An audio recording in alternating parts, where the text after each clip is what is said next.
খবরে ঢুকলে চোখ চড়ক গাছ হয়ে যায়। কেন বললাম জানেন কথাটা? আজকে একটা খবর দেখলাম। খবরটা দেখে আমার ওই ছোটোবেলার কথা মনে পড়ে গেল আর কি। যে মা চাচিরা আমাদের ছোটোবেলায় জুলার গল্প শোনাইতো। তো জুলার গল্প, সেই কথাটা এখন মনে হইলো আর কি, যে আমরা জুলাইটা এখন জুলার গল্পের মতো হয়ে গেছে। দেখেন কেন বললাম কথাটা।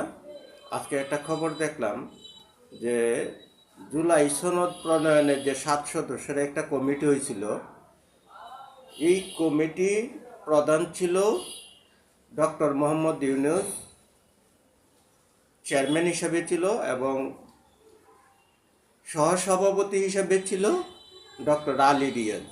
আরও ছিল পি মজুমদার, আবার ছিল মানে সবাই তো বুঝেন কারা ডক্টর মোহাম্মদ ইউনূসের সনদ প্রণয়ন কমিটির এরা কারা। আপনারা তো দেখলেন। এই খবরটা এটা না, খবরটা হচ্ছে যে 9 মাসের খাবারের বিল আপনার কত টাকা? 83 কোটি টাকা।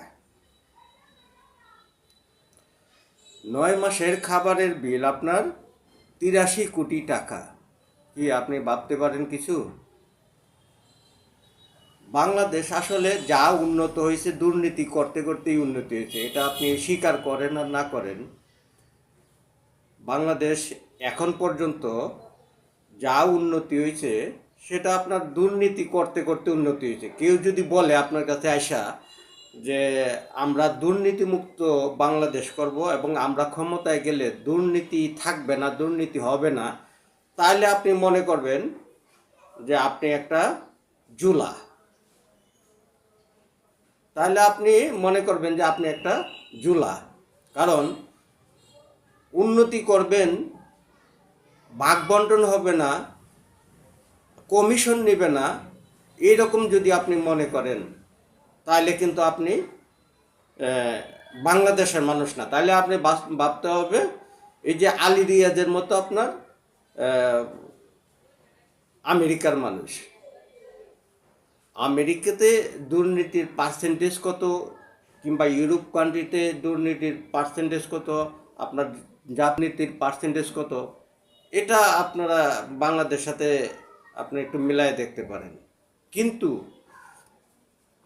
আপনার জুলাই সনদ প্রণয়ন করতে গিয়ে 9 মাসে 83 কোটি টাকা আপনার যদি খাবারের বিল আসে, তাহলে এরা আপনার যে 7 সদস্যের কমিটি, এরা যে বেতন নিচ্ছে, এরা কি পরিমাণ বেতন নিচ্ছে আপনি কি বুঝতে পারেন কিছু? দেখেন, আমি আপনারে খবরটা একটু পড়ে শোনাই। কি এমন খবরটা লেখছে?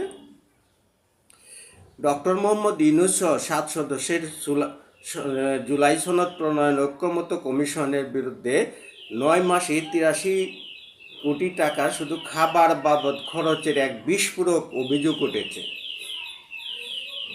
সম্প্রতি একটি বেসরকারি টেলিভিশনে দেওয়া বক্তব্যে বিএনপির একজন সিনিয়র নেতা এই অভিযোগ তোলার পর থেকে রাজনৈতিক এবং সামাজিক যোগাযোগ মাধ্যমে আলোচনা সমালোচনা শুরু হয়। ওই নেতা প্রশ্ন তুলেন যে 7 সদস্যের একটা কমিশন কিভাবে জনগণের করের টাকা 83 কোটি টাকা শুধুমাত্র খাবারের পিছনে ব্যয় করতে পারে। তিনি তীব্র ক্ষোভ প্রকাশ করে বলেন, মনে হচ্ছে আমরা রাক্ষস বা ডাইনোসরের যুগে প্রবেশ করছি। একজন মানুষ কিভাবে একদিনে 4.5 লাখ টাকার মতো খাবার খেতে পারে? তাহলে বুঝেন আপনার অভিযোগটা কীরকম। অভিযোগটা আপনার দিচ্ছে যে যদি আপনার 9 মাসে যদি 83 কোটি টাকা যদি খাবার খরচ হয়, তাহলে মাসিক খরচ হচ্ছে আপনার 9 কোটি 22 লক্ষ টাকা। আর দৈনিক 7 জনের জন্য খরচ হচ্ছে 30 লক্ষ 74 হাজার টাকা। তাহলে দৈনিক একজনের খরচ গেছে আপনার 4,83,000 কোটি টাকা। তাহলে এখন বুঝেন যে আমরা 71-এর পরে যে সরকারগুলা গঠন হয়েছে সেই সরকারগুলোর মধ্যে আপনার বঙ্গবন্ধু শেখ মুজিবুর রহমান গেছে, তারপরে জিয়াউর রহমান গেছে, এরশাদ গেছে। এই তিনটা আমল কিন্তু আপনার দুর্নীতির অভিযোগ আপনার হয়েছে কিনা আপনার ইতিহাসে এখন পর্যন্ত এটা কিন্তু রেকর্ড নাই। তাহলে রেকর্ডটা কখন আসলো? রেকর্ডটা আসছে আপনার যখন আপনার এরশাদকে পতন করার পর আপনার একটা গণতান্ত্রিক সরকার আইলো, যে তখন 91-এ যে বিএনপি ক্ষমতায় আসলো, সেই বিএনপি গণতান্ত্রিক সরকার চলাকালীন সময়ে আপনার এই দুর্নীতিগুলা সামনে আসছে। কেন আসছে জানেন? যে দেখেন খালেদা জিয়ার আমলে আপনার পর 5বার দুর্নীতিতে চ্যাম্পিয়ন হয়েছে। আচ্ছা, এটা বাদ দিলাম। তারপরে আসছে আপনার আওয়ামী লীগ আসছে, তখনও আপনার দুর্নীতি হয়েছে। দুর্নীতি কি? হয়তো আপনার কমিশন বাণিজ্য, নাইলে টাকা পাচার, এই ধরনের দুর্নীতি। এই ধরনের দুর্নীতিগুলো আপনার কি হয়, যে দেখা গেল যে ক্ষমতায় গেল, ক্ষমতা থেকে সরে গেল, আরেকটা দল আসলো, তারপরে তদন্ত শুরু হয় যে পূর্বের যে মন্ত্রী এমপিরা ছিল তারা কিভাবে কতটুকু দুর্নীতি করছে, এবং একটার পর একটা এদের নামে মামলা দিয়ে দাও। এটা বছরের পর বছর ঝুলতে থাকে, তদন্ত চলতে থাকে, আবার একটা সময় গিয়ে সব কিছু হারায়া যায়। তাইলে এই খেলাটাই কিন্তু আপনার গত 30 বছর ধরে চলছে। যদি আপনি ধরেন 91 থেকে ধরে এখন 2025 সাল পর্যন্ত, আমরা কিন্তু আশা করছিলাম যে ডক্টর ইউনূস আসার পরে এইসব দুর্নীতি বন্ধ হবে, কিংবা আপনার একটা লিমিটেশনের মধ্যে থাকবে। কিন্তু এখন দেখেন কি হচ্ছে। তাহলে একটা কমিশন হইল, তাইলে এই যে একটা কমিশন, আরও কমিশন আছে, এই যে কমিশনগুলো হয়েছে, তাহলে এদের কি আপনাদের কি মনে আছে যে আওয়ামী লীগের আমলে রূপপুর পারমাণবিক কেন্দ্রের বালিশ কাণ্ডের কি খবর ছিল? একটা বালিশের দাম কত ছিল? 5,000 টাকা। তাইলে আপনার এই দেশে যদি মনে করেন যে আপনার দুর্নীতি ছাড়া, লুটপাট ছাড়া কেউ আসবে, তাহলে আপনি এটা বুকার স্বর্গে, না হলে আপনি একজন জুলা। ঠিক আছে?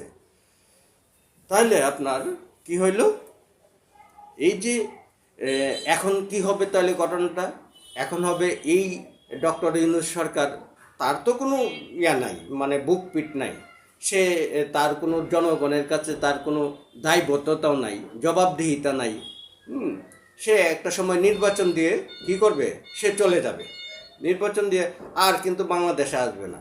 আচ্ছা, তাহলে পরবর্তী সরকার এইগুলা যদি তদন্ত করবে না, কারণ পরবর্তী সরকার এই যে যারা করবে না এরাই কিন্তু ক্ষমতায় আসবে, এবং এরাই কিন্তু ডক্টর ইউনূসের শাসনের বসাইতেই কিন্তু ক্ষমতায় আসার জন্য। এরা কিন্তু ডক্টর ইউনূসের সম্বন্ধে, কারণ এই যে জুলাই সনদ প্রণয়ন করছে, জুলা বুঝাইছে, ঠিক আছে, এই জুলা বুঝানোতে এরা কিন্তু আর কি এদের নামে কিন্তু হবে না। কিন্তু একটা সময় যদি কখনো যদি এই যে অ্যান্টি দল, যেমন মনে করেন আওয়ামী লীগ যদি যখন ক্ষমতায় আসবে, তখন আপনার কি হবে, যে এই যে এই সরকারের, অন্তর্বর্তী সরকারের কই কি হয়েছে, কিভাবে কি খরচ করছে, সব কিছু আপনার কি গোষ্ঠী শুদ্ধ আপনার উদ্ধার করবে। আবার এদের নামে মামলা হবে, যদি আসবে না কোনো দিন, কিন্তু মামলা তো হবে। এখন দেখেন কি হচ্ছে, এই যে আওয়ামী লীগ সরকার পালায় গেল, পালায় যাওয়ার পরে কি হচ্ছে, মন্ত্রী এমপিরা সব দেশে বিদেশে এক একজন এক এক জায়গায়, কিছু অল্প কিছু এমপি মন্ত্রী হয়তো ধরা পড়ছে, এরা জেল কাটতেছে, এদের নামে মামলা হয়েছে, মামলা বছরের পর তদন্ত হবে, বছরের পর বছর তদন্ত হবে, ঠিক আছে, যতদিন ক্ষমতায় থাকে অতদিন এরা তদন্ত করবে। আবার আরেকটা যখন সরকার কোনো এক সময় যদি আওয়ামী লীগ সরকার ক্ষমতায় আসে, তখন দেখবেন যে এই সরকারগুলো আবার এই তদন্ত শেষ, এখানে দুর্নীতিও আর উদ্ধার হবে না। যে মামলাগুলো ছিল এই মামলাগুলো যার যার জায়গায় পড়ে থাকবে, ঠিক আছে। তাহলে এটা হচ্ছে বাংলাদেশের রাজনীতি।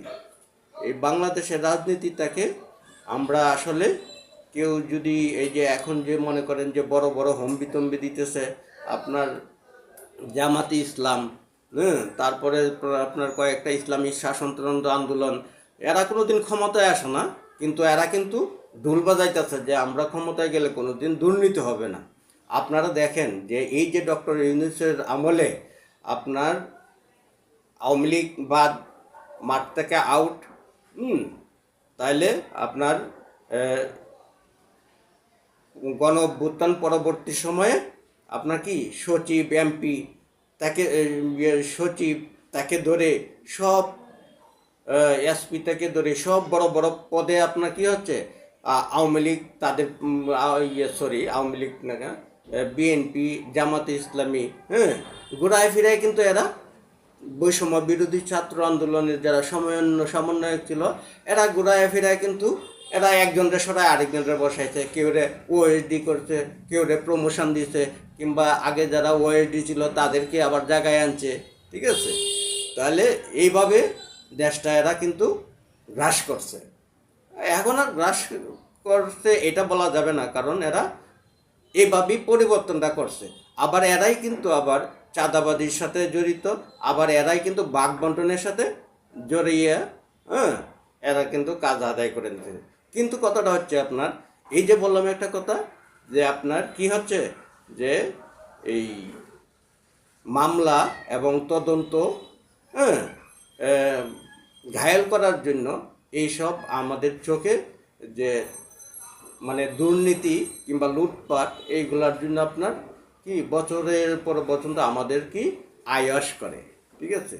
আপনি এখন দেখেন যে এই যে আপনার ডক্টর ইউনূসের অন্তর্বর্তী সরকার আপনার গত এক বছর তো পার হয়ে গেলো, প্রায় 14 মাস।